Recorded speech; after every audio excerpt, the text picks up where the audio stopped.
Not every smiling face is a friend. Some are demons wearing the skin of someone you once trusted. There comes a time when the people closest to you begin to reveal who they really are.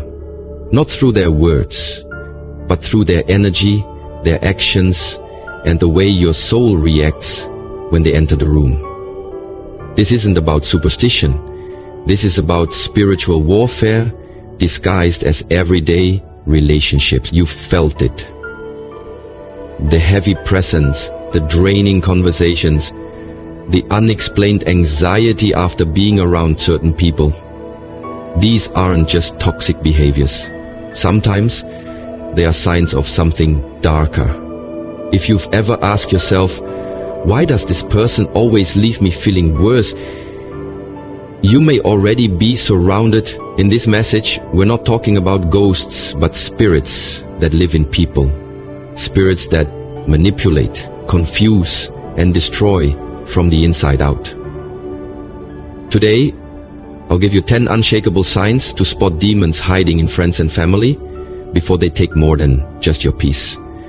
There are people in your life who don't need to say a single harsh word or lift a finger to harm you. Just being in their presence drains your spirit like a leaking vessel, and you can't quite explain why. You walk into the room feeling fine, maybe even optimistic, but after spending time with them, your energy is gone, your mood has dropped, and your peace is disturbed. You try to justify it. Maybe they were just having a bad day, maybe you're overreacting, but deep down, your soul knows something is off. These are the people who never seem to pour into you but always need something from you, your attention, your time, your sympathy, your energy. It's always about their problems, their drama, their chaos, and somehow you become their emotional dumping ground without consent. They offload their heaviness onto you, then leave you to carry it. But it's not just emotional exhaustion, it's spiritual. Your body can't see it, but your spirit can feel it. These are the kinds of people who wear the face of a friend or family member, but underneath, there's something darker, feeding off the light inside you. It's spiritual parasitism, and they're not always aware of what they're doing, but that doesn't make it any less dangerous. You have to stop asking if you're being too sensitive and start asking why your soul keeps sounding the alarm around certain people. That discomfort is a warning. Your energy is your currency, and not everyone deserves access to it. Start paying attention to how you feel after every interaction. Do you feel lighter or heavier, encouraged or anxious, whole or hollow? Demons don't always come screaming with red eyes and horns. Sometimes they show up with a smile, speak in calm tones, and call you family. But if every encounter leaves you more disconnected from your peace, your purpose, or your power, it's time to recognize that this isn't just a toxic relationship, it's spiritual sabotage. You don't need to fight them, argue with them, or try to fix them. You just need to walk away and reclaim your energy. Your spirit already knows what your mind is trying to deny. Not everyone around you is good for your soul, and some are feeding on it. Protect your peace. Guard your energy. Your life depends on it. They twist the truth to divide you, subtly, skillfully, and strategically, like a snake that coils around your relationships until the life is squeezed out of them. These people don't lie outright because that would be too obvious. Instead, they distort reality just enough to sow doubt in your mind and suspicion in your heart. They play with half-truths, out-of-context statements, and emotionally charged stories that paint others in a dark light, all while presenting themselves as the innocent observer or the concerned friend. Their weapon is suggestion. I don't want to say anything but. Or, maybe you should keep an eye on them. They don't seem trustworthy. Little phrases designed to create cracks in your trust, isolate you from people who actually care, and make themselves your sole emotional anchor. And once you begin to drift away from those who protect your spirit, you become vulnerable, dependent, and easier to manipulate. This is how demons operate. Not with obvious conflict, but with quiet confusion. They stir the pot just enough to trigger emotional reactions and then step back as chaos unfolds, pretending they had nothing to do with it. They know that if they can fracture your foundation, your support system, your circle, your clarity, they can influence your perception of reality. You'll start questioning the intentions of good people, believing lies over facts, and slowly adapting their narrative as your own. That is spiritual warfare disguised as conversation. And the most dangerous part?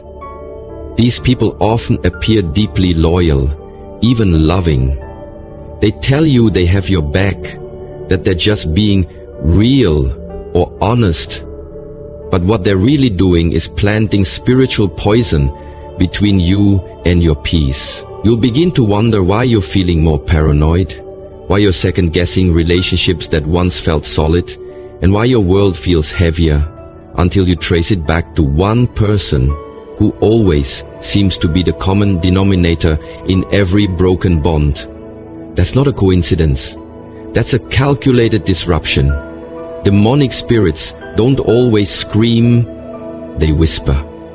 They gaslight, they charm, and they divide. When someone consistently brings division but never resolution, constantly highlights flaws in others but never owns their own, understand this: they're not trying to protect you, they're trying to isolate you. And once you're alone, they own you. Wake up, protect your relationships, and most of all, protect your mind from the lies that come dressed as concern. They celebrate your weakness, not your strength, and if you're not paying close attention, you mistake their false concern for real support. These are the people who clap the loudest when you're broken, but go silent when you start to heal. They're right there to comfort you when you've hit rock bottom, when your heart is shattered, when your plans fall apart. But the moment you begin to rise, to gain clarity, to walk in confidence, their energy shifts. Suddenly, they're distant, sarcastic, dismissive, or even resentful. Why? Because your strength threatens their illusion of superiority. Your power exposes their insecurity. As long as you're struggling, they feel needed, relevant, even elevated. But when you stand tall, they feel small. So they prefer you dependent, not independent, uncertain, not empowered. And that's the twisted truth. They don't truly love you. They love the version of you that makes them feel better about themselves. They love the broken you because it doesn't challenge them. They love the version of you that doubts your worth, that seeks their approval, that remains in a state of emotional debt. But when you start setting boundaries, prioritizing yourself, dreaming bigger, and stepping into your purpose, they can't hide their discomfort. They may disguise their jealousy as humor, mocking your ambition, calling your progress a phase, or belittling your dreams as unrealistic. They'll say things like, "Don't forget where you came from," not out of love, but as a subtle reminder to shrink back down to the level they are comfortable with. Deep down, they don't want to see you win unless they're above you in the process. And that's how you know you're dealing with a spirit, not just a person. A spirit that fears light, that feeds on insecurity, and that celebrates failure as long as it keeps you tied to them. You need to watch how people respond not to your pain, but to your healing. Anyone who feels more connected to your weakness than your growth is not a friend. There is spiritual liability. Demons won't always try to destroy you with rage. Sometimes they'll destroy you with comfort. But comfort in your brokenness is not love, it's control. Stop confusing pity for loyalty. pay attention to who supports your power, not just your pain. Because real love doesn't fear your strength, it fuels it. They disrespect boundaries repeatedly, not because they don't understand them, but because they believe the rules don't apply to them when it comes to you. These are the people who hear your no and treat it like a negotiation. You say you need space and they crowd it. You say you're busy and they demand your time. You set a limit and they take it as a challenge. This is not miscommunication, it's a spiritual trespass. When someone consistently steps over the lines you've drawn to protect your peace, your time, your energy, they are revealing a deeper truth. They don't value your autonomy, they value their access to you. And access without respect is exploitation. These individuals operate with a spirit of entitlement. They feel entitled to your time, your presence, your attention, and your emotional bandwidth, even when you've made it clear that you're running low. They disguise their intrusions as love or concern, but at the core, it's about control. Boundaries threaten people who seek power over you. They can't manipulate what they can't reach, and so they push, little by little, testing your resolve, waiting for you to cave in like you always have. They use guilt to make you second-guess your right to protect your peace.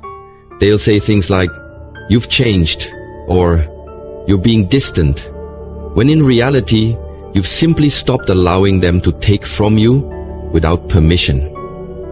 And that's the thing about boundaries. They don't just protect your peace, they expose who never respected it in the first place. Anyone who reacts to your limits with anger, passive aggression, or emotional withdrawal is revealing that their connection to you was based on convenience, not mutual respect. And when you try to assert your spiritual and emotional sovereignty, they feel personally attacked because in their world, your availability defines your value. But hear this clearly.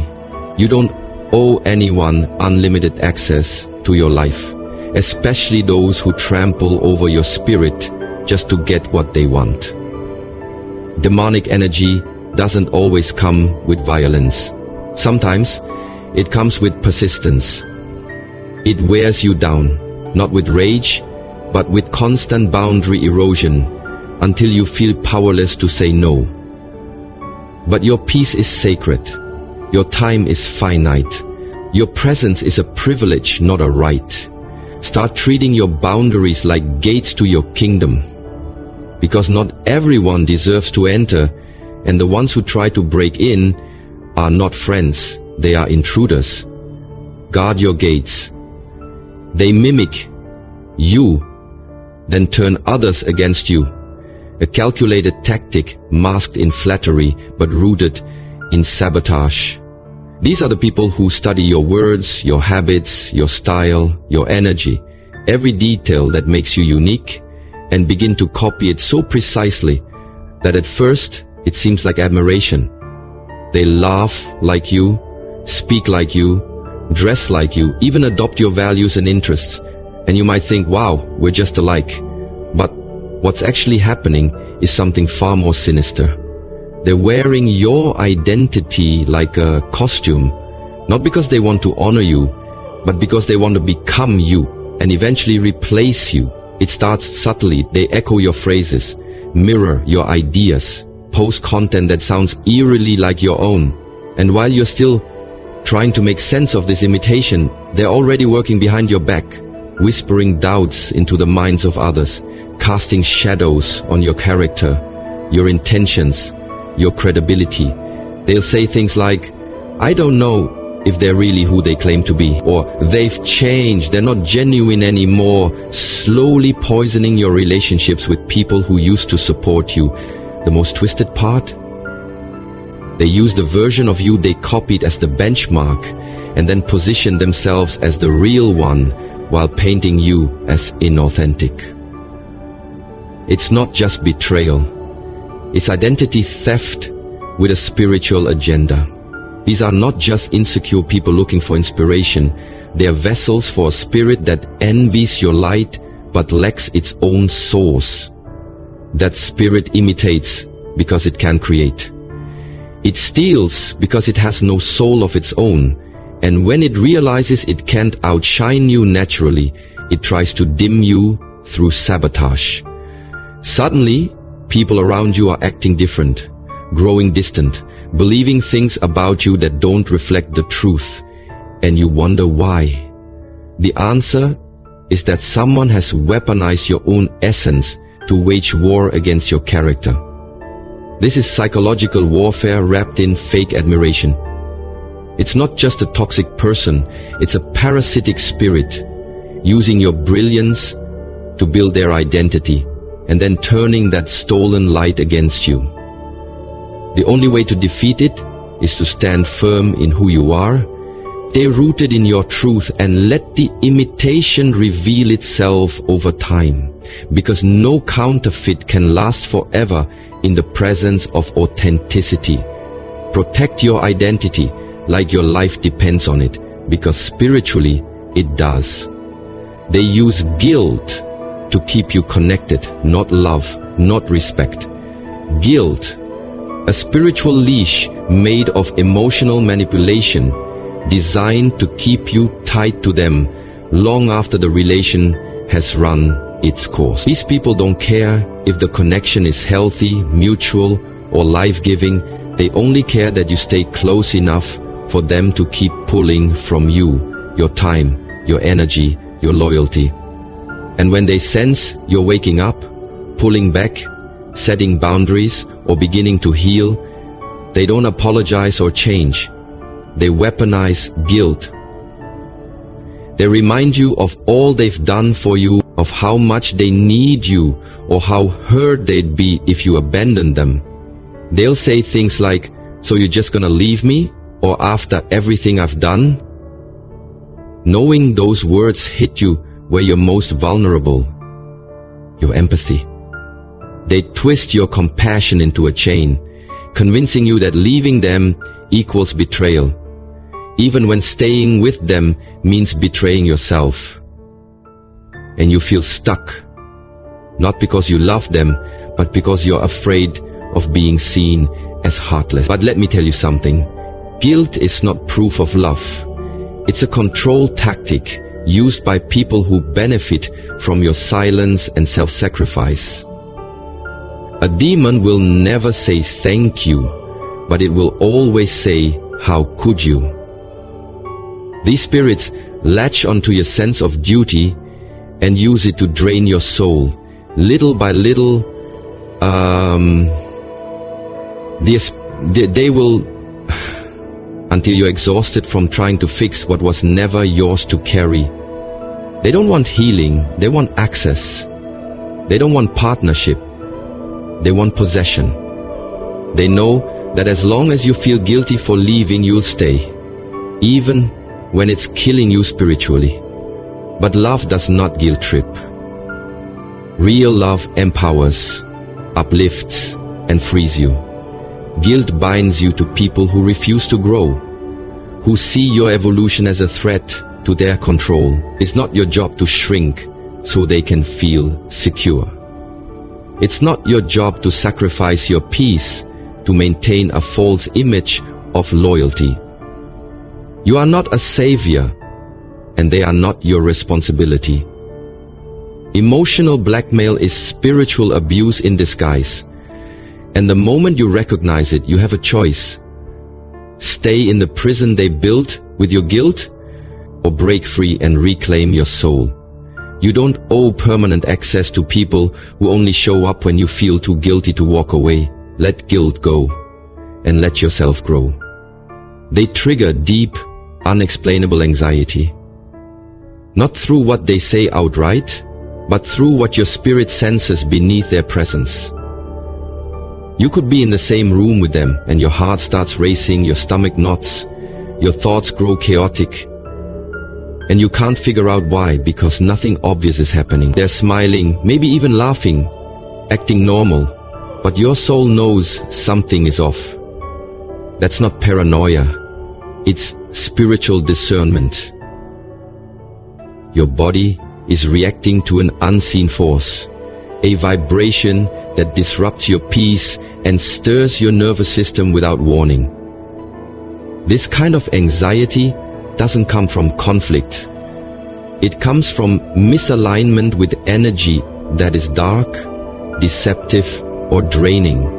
You might try to brush it off, blame yourself, or label it as overthinking, but your body is wiser than your logic.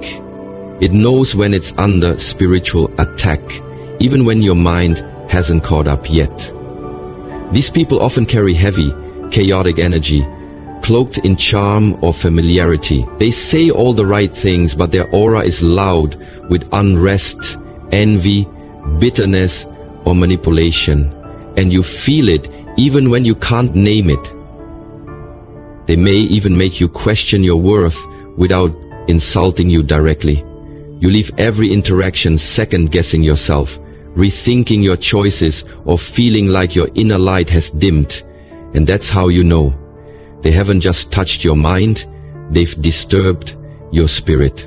Anxiety is often the first warning sign that you're sitting in the presence of someone whose energy is not for you. And if every time you're around them, you feel smaller, more confused, less grounded, that is not a healthy connection. It's a spiritual warning.